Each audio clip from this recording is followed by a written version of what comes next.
Hi, good morning. Good morning to you all. Thank you very much for joining us. Hello again to those of you who attended our previous webinars. So all our webinars that we've done can be accessed via our website. So you can go and see the things that we've said before. And this webinar, the recording, will be posted tomorrow. So if you would like to see it again, you can see that from our website tomorrow.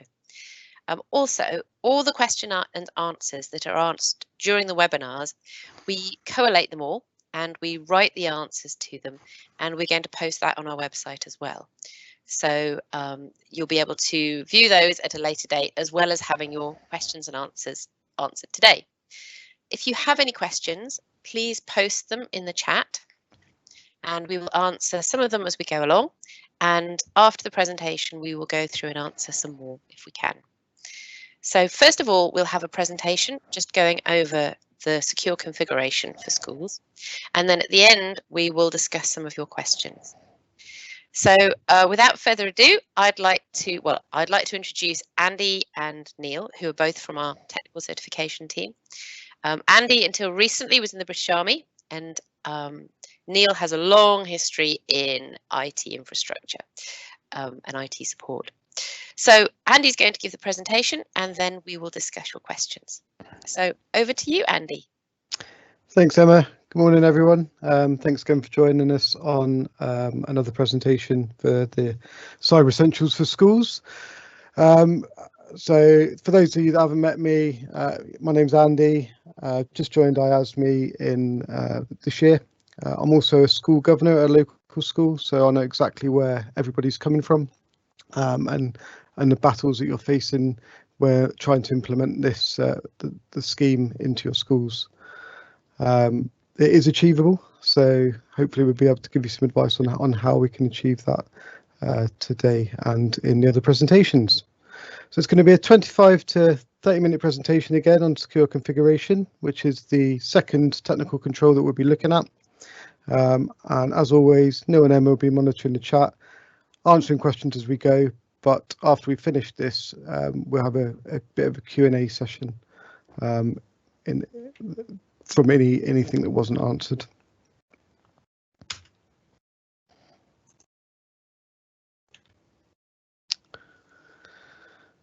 So yeah, when schools receive new devices, they will often arrive in standard out-of-the-box configurations, what we call out-of-the-box, as they come.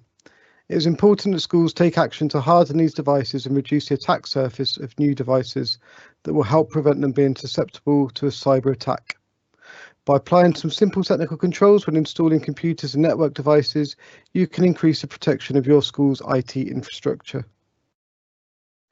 So reducing attack surface is critical, but to do this, you need to understand what an attack surface is, or what we mean when we say an attack surface. An attack surface is the sum of different points when an unauthorized user can enter or extract data from your school's environment. So if you think about it as everything you've got open, it is the doors that they can get in to get that data from your schools.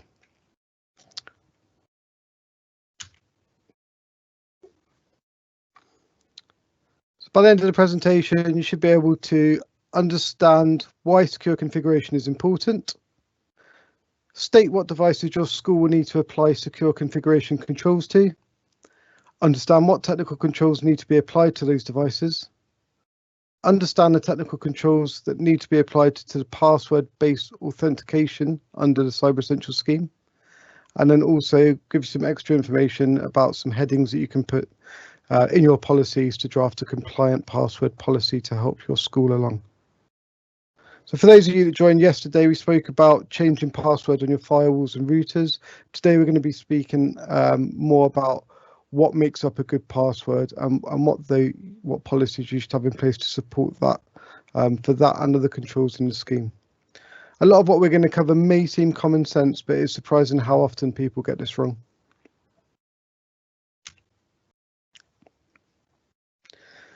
As before, this list here is put up as a refresher for you, and it's a list of common terminology that when we speak about this, we'll point to what we're talking about, and it's taken from the Cyber Essentials requirements for IT infrastructure, which can be found on the NCSC website. So for those that haven't been on any of these presentations yet, when we talk about devices, it includes all types of hosts, networking equipment, servers, networks, and end user equipment, which is equipment like desktop computers, laptop computers, tablets, and mobile phones, and that's whether they're physical or virtual machines. Software is the operating systems, commercial off-the-shelf applications, could be plugins, interpreters, scripts, libraries, network, software, and firmware. And when we talk about accessing your organizational data or services, organizational data is any electronic data that belongs to the schools. And then organizational services can be defined as any software applications that you would generally use to interact and get that data.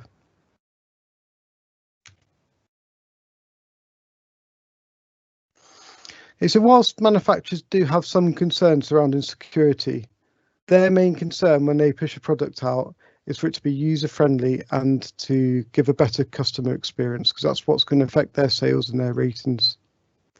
Obviously, for them, if they have a reputation for having poor security, that's not good, but they're going to send it out just good enough, basically. But certainly not in a good enough state to keep you completely secure.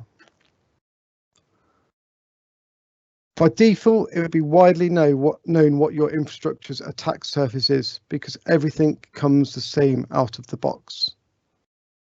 Okay, so if we know as cybersecurity professionals, and we can tell you that everything comes the same, this is going to be listed on websites. People are going to know how this equipment comes, and if we know it, cyber criminals and script kiddies will know it. So when we talk about script kiddies, these are genuinely not as well educated cyber criminals, cyber side, that they are there, and they'll just Google, they will look and see how a system's set up, and then what vulnerabilities can be quickly fired at those to try and have a go at infiltrating your network. So when we talk about hardening devices, this is where we are reducing the attack surface of and taking away some of that attack surface that they will be trying to use to get into your systems. So hardening devices is just when we're trying to minimize it down. Cyber Essentials concentrates on ensuring that computers and networks are properly configured to reduce the level of inherent vulnerabilities and provide only the services required to fulfill their role. Okay, so what we're doing here, again, we're minimizing down everything that comes as default and giving them less of a surface to attack.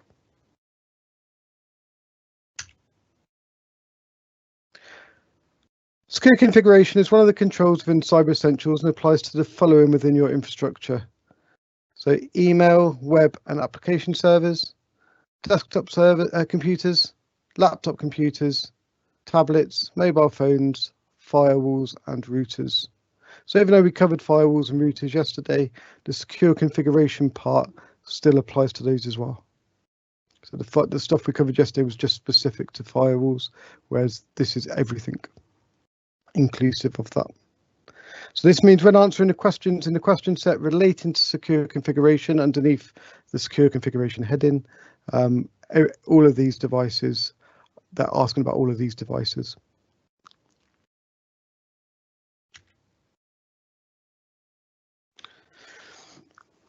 So these are the first sort of technical controls. We're going to sort of split it up into two parts. So the computer and network devices, what controls you have to apply to those, and then more about your passwords afterwards that will support your users. So controls surrounding your computer and network devices. Firstly, we're going to want to remove any accounts not used, such as guest accounts and admin accounts. If they're not used, they're not going to be maintained and could form part of that way that an attacker can get into your systems. Also, if somebody's left the company, you need to think about, or left the school, if that account's still active, can they still have access to it? We're going to change the default or guessable passwords to something that's not obvious. A lot of times machines will come with passwords preset, such as admin or admin password, and all of these lists will be published online. So again, this is something that when attackers will try and hit into your systems, there's a tactic they use called fuzzing, where they just go and basically have a go, and they'll be fuzzing off of these lists and seeing, if trying their luck basically. You're going to want to remove any unused software that comes pre-installed. Okay, if you're not using it, get rid of it, because if you're not using it, you may not be maintaining it and keeping it completely up to date. When you get operating systems out of the box, sometimes, as well as the software that's good software on there, it could come with some trial software or preview software that won't be maintained. This can obviously introduce some major vulnerabilities that you may not even be aware of. Get it as a pain to check this, but it is required and for a very valid reason. And recently there was an operating system that sent out hundreds of thousands of computers, and they had a search assistant pre-installed on it called Superfish. And the idea behind this was it was meant to be a bit like when you get your targeted adverts that help users gain results that they want to see. However, this was in its trial stage and it wasn't actually fully supported. And as such, a vulnerability came with it. Attackers could use this to very easily go in to private networks and get encrypted information. So that could be login information, payment information, any personal kind of information like that. Now think of the impact that will have on your school if anybody came in just because you didn't take off that software that you probably don't even use. The next thing we're going to want to do is make sure that auto run's disabled.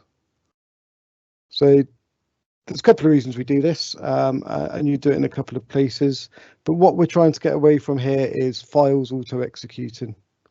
So imagine if your users had a long day and they're on a web browser and they accidentally click on something on that screen, and then it installs some kind of malware onto your system. Sometimes if you've had a long day and you're tired, that might just happen, and that's understandable. That's the human factor. So what we're trying to do is have a control in place that says, are you sure you want to run this? Okay, it's just to confirm, and sometimes that challenge can be enough to stop someone running something malicious. Perhaps more importantly though, it's aimed at media being put into your machine, things like memory sticks, CDs, DVDs. Someone might find one in the car park in school. One of the staff might pick it up, have a look and think, oh yeah, I want to return this USB drive to whoever it belongs to. I'm going to plug it in and see whose it is, just out of curiosity. If that user puts it in that machine and then in the background there's some kind of malicious software on there, that could lead to their machine being taken over. And the scary thing is with a lot of these attacks that they wouldn't even necessarily know that that's happened. There'd be something running in the background, and then the attacker would have access to that system. So just a point to note on this, for anyone who's using Windows 10, auto run is turned on by default. So it's a very easy setting just to go in and it's a switch to click. Literally, it is a switch to click. Or it could be pushed out through group policies through your IT provider. If users are connecting in remotely, you need to ensure that they're authenticated before accessing any sensitive data or data critical to running of the school. Okay, you could use multi-factor authentication that we spoke about yesterday as part of this. Alternatively, if you're using a VPN, this may not be necessary because you are transferring that boundary to the school. So there's some technical controls that need to be in place on that VPN to make that valid, but these are always around making sure that you're authenticated, because that VPN would in fact be authenticating your machine straight onto that network. But But the main thing is if you're accessing it, if you're remote working, or if it's a third level provider coming into your school, getting access to your data, your services, ensure they're authenticated if that's coming in over the internet. We need to ensure that we don't just put these controls in place and then forget about them and check them once a year when it's time for your Cyber Essentials renewal. You need to ensure that you routinely review these controls.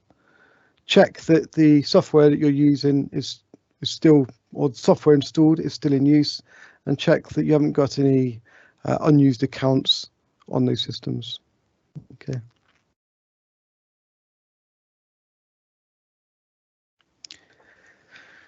Going to move on now to password controls. So when we talk about password controls, it's not just about policies, but there are technical controls that come with it as well. So technical controls for your password rules could be things like your minimum length, enforcing password histories, complexity requirements, reset policies, throttling, which is basically when you say only so many guesses per minute, or lockout policies for failed attempts. For Cyber Essentials, we want the policies to be simple enough that they can be relied on, taking the burden away from the individual users. So what we mean here is overcomplicated password controls or policies. If you've got those in place, then a user would tend to just write them down, which is a vulnerability in itself. Think about who comes into the offices, who goes around the classrooms. You could have cleaners that could be going around and see those passwords written down. People could look through the window and possibly see them if they're stuck on the wall. I've seen recently, I've heard of people going in, especially at the moment with everything being done online in these web meetings using Teams, Skype and those kind of tools, where people have gone in, they've had a webcam on, and behind them there's a big whiteboard with all their passwords on. Okay, so just bear in mind that if you overcomplicate things, it could lead to problems down the line for you. So all we're asking for is a sensible password that is 8 characters minimum and is not easily guessable. Okay, so 8 characters minimum is the control. However, at the moment, good advice that's come out from the NCSC is 3 random words is a popular way to do things. So what we say by 3 random words is something that you could use a generator, or you could just pick 3 random words, and it's something that you're more likely to remember, but it's going to extend that password. So a little fun game you can play with your colleagues is you can go onto sites like howsecureismypassword.net, and you can have a little challenge. So you obviously wouldn't be telling everyone what your passwords are, but you could go in and see who's got the longest time to crack their password. So you put your password into this machine. It's not related to any logins, so don't worry about that, but it will tell you how long it takes an attacker on average to crack that password. So easy to guess. When we say about easy guessing passwords, they're things like password 123, QWERTY, things like that. It could be something like your dog's name, your favorite sports team, something personal to you. It could even be that, because attackers could go on to and use a method called open source intelligence, where they go onto your profiles on LinkedIn, see what school you're part of, and then from there they could find out a list of users, and then they could go on Facebook. They could basically troll you and try and find out this information for things that they'll stick in and go and have a go at trying to attack your systems and get access. For common passwords, there's attacks known as dictionary attacks. And this is just basically a list of common passwords that, again, an attacker will put into a tool, and they'll use that to do this fuzzing that we mentioned earlier, and they will be trying all of these common passwords, and they form part of these dictionary attacks. Finally, don't put all your eggs in one basket, so use different passwords for different things. Okay, so that's one of the key points about sort of simplifying the passwords a little bit to 8 characters minimum, is because you want to not use the same password in multiple places. Okay, if needed, you can use a password manager to help you with that.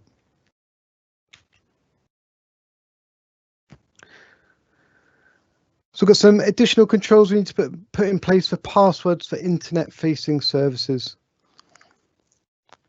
Okay, technical controls. These again, when you're doing remote working or administration, anything that you've opened up to the internet. We spoke yesterday about internet-facing services a little bit as well.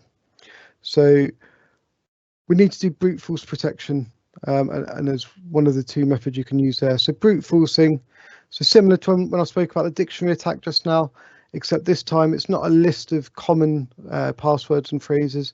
It will be a different combination of numbers, letters, symbols.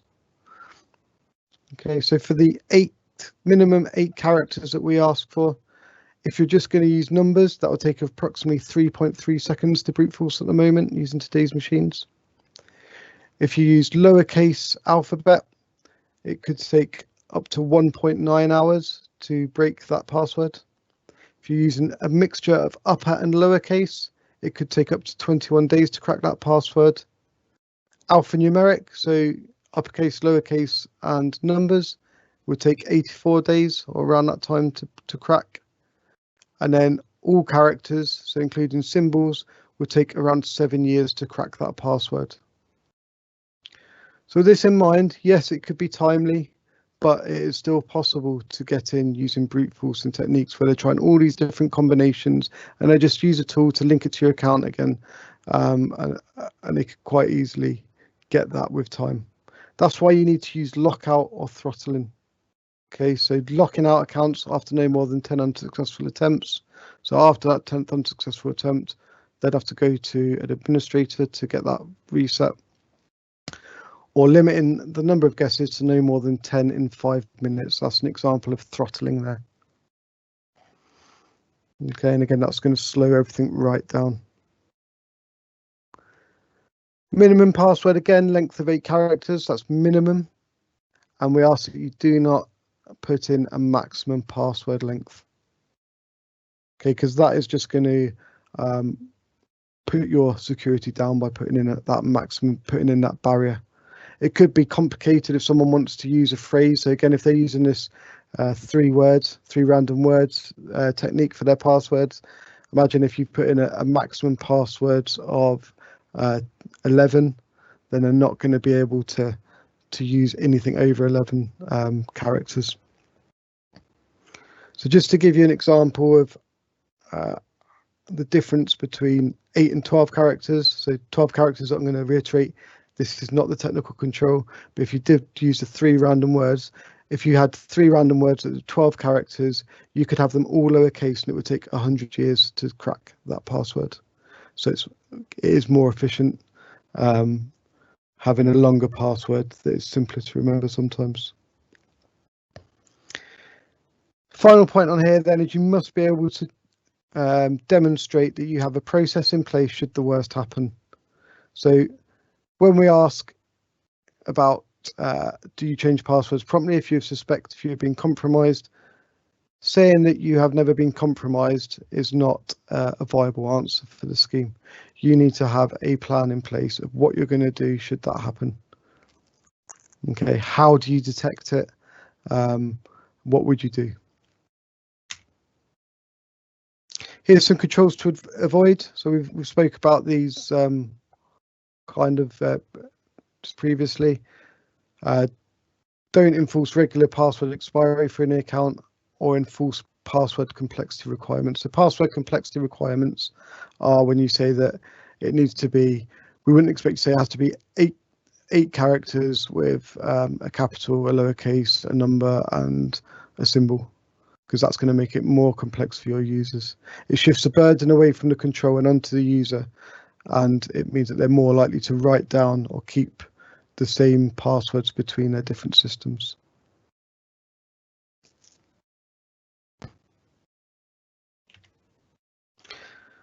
We're just going to finish up now, just give you some headers that you could use in your password policies. So this should aid you moving forwards. So you should have a password policy that tells users how to avoid choosing obvious passwords. So we went through some of them earlier today. How to not choose those common passwords. Okay, and you could use a technical control, use it called password deny lists to ensure this happens. However, it's not necessary as long as you've got a process in place to use unique passwords for each account, to tell users where and how they record their passwords. So this could be using a password manager. There's quite a few out there that they can use.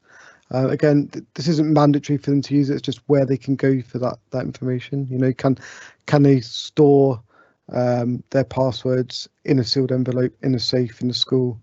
If they can, what's the process for getting that out? Who has to authorize that?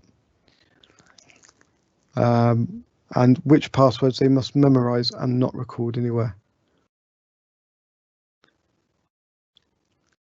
If you put those headings in, that would help you move that policy along to help you get those controls in place for Cyber Essentials for passwords. So that wraps up today's session of the presentation. So look forward to answering some questions now. Thank you very much. Thank you very much, Andy. That's really great. So we've got a few questions coming in there. Neil, have you got anything that you'd like to talk about that have come out of the questions? Yeah, one of the questions that's come up is about sending email passwords by email.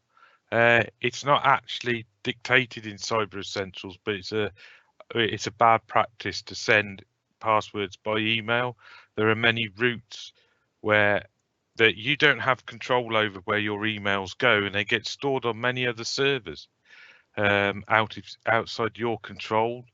The emails could be sent by plain text, which means the contents of that email, if it was intercepted, could be easily read by a hacker. So it's a practice that we would certainly not advise doing at all, and we would certainly say you need to avoid that practice. If you need to communicate passwords, please use another method. Give them a voice call or text them the password. Use an alternative method. Send the username by one method and send the password a different method, but don't send the password by email, because normally a lot of usernames are the email address of the user. So that's our advice there. But there are many reasons and many places that emails could be attacked if not configured and have more security and encryption in place, so the contents can be read by hackers, etc. Okay. Right, I think there was another question that comes in on top of that. Did you have something to say there, Andy? I was going to answer one of the questions that's come in. All right. But yeah, so I've got a question here. Does the password security apply to all users, or could this be limited to staff only if students have limited access and are not data holders? I'm not suggesting students have no password controls, just not as strict. So anything that's anyone that's in scope, or not anyone because users don't come into scope, but anyone who's accessing accounts on the devices in scope need to have those controls in place. So if if you're using a student network, it's not a student network because they'd be out of scope, but if you're using a classroom network with computers on and students have got accounts on those machines, and those controls would need to be in place on those machines. But for their own personal devices, then no, there wouldn't be. I think it's a good point to mention here that if the students are accessing exactly the same, have got an account on the system that the staff have for some reason, they should be under the same password policy. The password controls laid out in CE should be deemed as good practice or best practice here, and I would advise that your password policy follows the guidelines here that's in CE for all your services and systems. There's a question here. Have you got any recommended password managers? Currently, we have passwords stored. Sorry, it's just gone across. Sorry, I just messed it up, right, Neil. It's all right. Have you got any recommended password managers? Currently, we have passwords stored within a sheet that is limited only myself. Would that be compliant with this being password protected too? Password managers are a great idea and certainly follow the guidelines being published by the NCSC. And yes, there are many different password managers out there. You've got some in the browsers.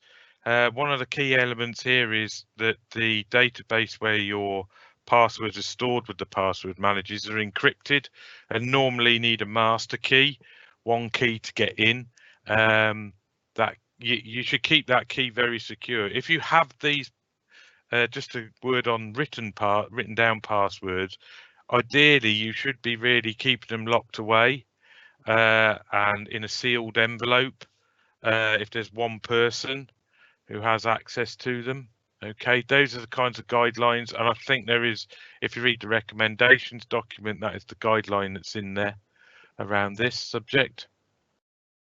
Can I just add to that as well? Yeah, so on that sheet there, so where you've got a spreadsheet, if they're all other users, then that could be seen as sharing passwords, which wouldn't be good. The thing about having your passwords, if they're your passwords sealed in an envelope, is that you've sealed them.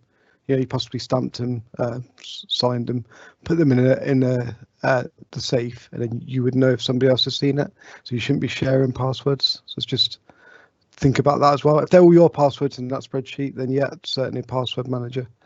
But just wanted to add that in. Okay.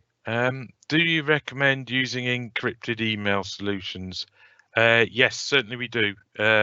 Of course, that's good practice and standard.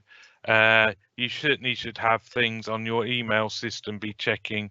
There's a couple of 3 protocols out there that help with anti-spam, which would certainly help, but which is called SPF, DKIM, and DMARC. They help to recognize that your emails are coming from a trusted source, but encrypted emails, yes, that is definitely something. It's a very large subject area, and certainly something we haven't got time to discuss on this call. But yes, I would always look to try and deploy a encrypted email solution. Another question. So are you expecting year 1 to 6 students to have a complex password that is changed regularly? No. So what we say is we ask not to have complexity and not to change passwords regularly. So apologies, I think there might have been a bit of misunderstanding there. However, those year 1 to 6 students, it would all depend on what they're accessing. Are they accessing the school's services and data? If they're not, then it would fall out of scope. Yes, it all depends on what they're accessing and how they're accessing it. Just to add a point there, yes, I know this can be difficult, but for those age groups, but I think it would be a good educational practice to start getting them used to using perhaps the 3 random word method. If they require a password on the system, I think that's good advice for them, and I think it'd be easier for them to understand. Okay, we've got another question. We have a question about, would TLS 1.2 encryption be sufficient? This is a transport protocol or security method for emails. Yes, TLS 1.2 it would be sufficient. It's currently the supported protocol. There is a newer version, TLS 1.3, but yeah, we would say yes, encrypt them that way. Yeah. Okay. Are there any more questions? I think, Neil, the person who was talking about the year 1 to 6 students, I think, was saying that they offer accessing Office 365 and Teams. Ah, right. Okay. Yeah, there's a little bit of, you're restricted a little bit with some cloud services in the fact that they may have a password length, but I think that's changed. Yes, you can still do that. You can set password policies within Microsoft Office 365 and the Teams. It's the same password for each user. You can set your own password policies there. It's got a bit more configurable over recent months. And again, yes, we would still recommend the 3 random words. It gets them in good practice, I think. Okay. But at least I always would say that it's at least got a mere minimum of 8 characters. Thank you very much, Neil. There were some earlier questions about what comes next. So you don't have to watch all the webinars and read through the guidance if you feel ready. And even if you don't feel ready, I would recommend downloading all the self-assessment questions. So you can just do that from our website. Neil posted a link right at the beginning of the chat. Download all the questions. Those are the actual questions you'll be asked in the assessment. So you need to be compliant in almost all of them.